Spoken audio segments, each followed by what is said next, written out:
It's an off-the-beaten-track experience. The walks and outings are led by scientists and ecologists themselves. This is happening nowhere else. You want a forest to yourself? This is the place to come. We have recorded over 107 species of mammals, 62 species of pigs, 87 species of frogs, more than 60 species of snakes, thousands of insect species, 337 bird species.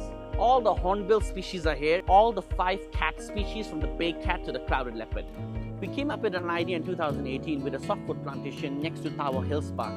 We're trying to show the world coexistence with plantations is possible. Wildlife and plantations can coexist to a mutual benefit. This plantation has 60 to 100 wild elephants roaming these plantations, almost 30,000 square hectares, and it's teeming with amazing biodiversity. So we go in usually, we go to the corridor, plant a tree, and in the afternoon we sit on a 4-wheel car and we drive around the plantation looking for elephants.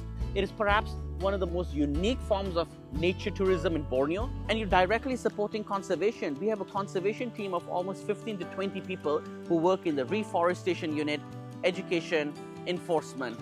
So your money is going directly into these projects. Over here, we have our nursery. We have hired so many people in the village, and they're growing thousands and thousands of figs and flowers for reforestation.